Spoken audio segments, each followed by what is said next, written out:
आपलं भाग्य या संस्थेमध्ये आपण सर्व कार्यरत आहोत.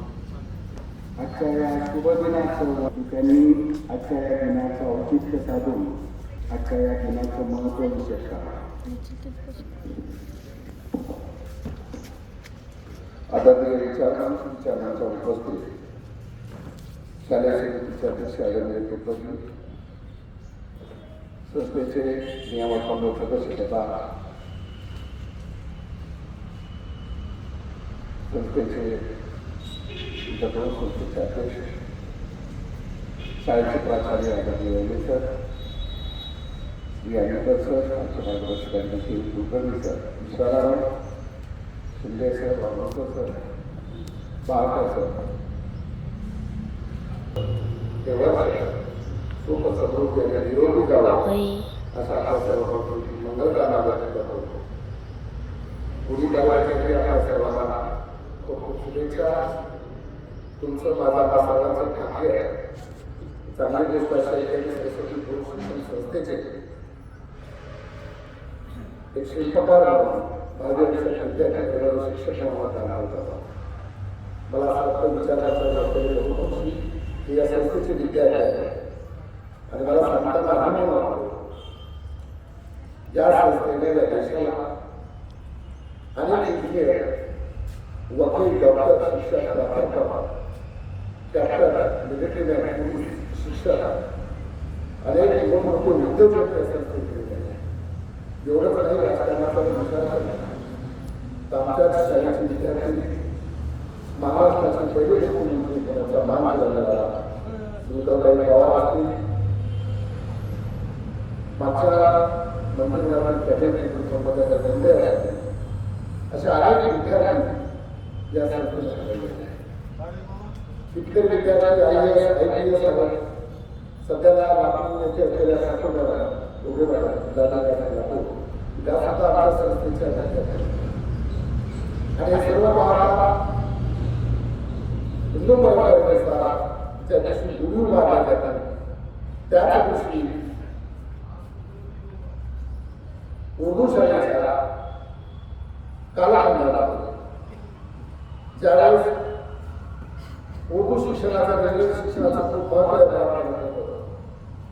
ज्या मराठी माणसांनी मुलांना या मराठी मातीतील माणसांना मराठी शिक्षणाला पाहिजे हा उद्देश असतो. तत्कालीन संस्थेच्या संस्थापकांनी सरस्वती गुरुशिक्षण संस्थेची सुरुवात केली आणि मला असं वाटतं त्याच्या भाग्य 111 वर्ष या संस्था आणि 111 वर्ष जुनी असलेली ही संस्था अतिशय उल्लेखनीय काम करत असताना महाराष्ट्रात जेव्हा आपण फिरत असतो वेगवेगळ्या कार्यक्रमाच्या माध्यमातून जेव्हा मानाचा योग होतो आणि तेव्हा विचारला की सर्व कुठं काम करतात आणि जेव्हा सरस्वती गुरुशिक्षण संस्थेच्या शिक्षक असायला होतं तेव्हा लोक संस्थेच्या नावाने एक गोष्ट आवाज बोलतात. सरस्वती गुरुशिक्षण संस्था आणि महाराष्ट्राचा ब्रँड आहे आणि ब्रँड टिकवण्याचं काम जबाबदार आहे. मला असं वाटतं की शिक्षक क्षेत्रात काम करणारे सर्व शिक्षक याची खूप आहे आणि म्हणून 111 वर्ष जुन्या या संस्कृतीची परंपरा अतिशय जबाबदार आपण त्या विद्यार्थ्यांना ठरवणार आहोत. संस्थेचा नवीन शिक्षण धोरणाच्या अनुषंगाने उद्देश आहे की इथला विद्यार्थी हा उपास करायला इथला विद्यार्थी उद्देश झाला इथला विद्यार्थी हा कुठल्याही प्रसंगामध्ये निर्णय घेण्याची क्षमता असलेला विद्यार्थी निर्माण झाला आणि म्हणून हे सर्व करत असताना तुम्हाला निर्णय घेण्याची क्षमता या महाराष्ट्राच्या बापावरील मराठी भाऊ शिक्षणाला मराठी भाऊ आठ्येपर्यंत सगळ्याला उभं यासाठी सातत्याने या संस्थेने प्रयत्न केलेला आहे आणि म्हणून ज्या कालखंडामध्ये मराठी भाषा मराठी भाषा मराठी शिक्षण द्यायला पाहिजे असा हा उद्देश घेऊन या संस्थेने निर्मिती गुढीपाडवाची केली हे आपल्यासाठी आनंदाचा कार्य आहे. एकीकडे परंपरेनुसार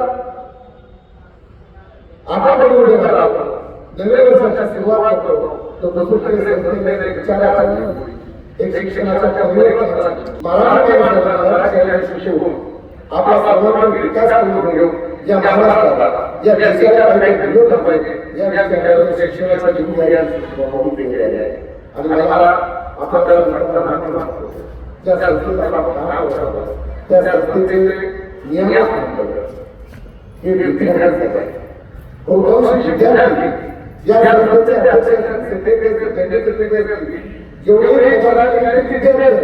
विद्यार्थ्यांच्या विकासासाठी चालवलेली संस्था ही या संस्थेत काम करत असताना आपण मोठ्या जबाबदारी पाहिजे एक शिक्षण घेत असताना मला अभिमान वाटतो की मी त्या शिक्षण संस्थेचा घटक आहे ज्या शिक्षण संस्थेला बरोबर आहे या महाराष्ट्राच्या मराठवाड्यामध्ये ज्या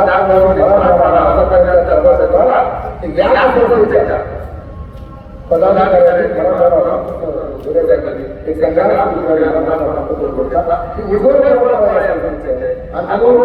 आपण विद्यार्थी हा भविष्याला देशासाठी महाराष्ट्रासाठी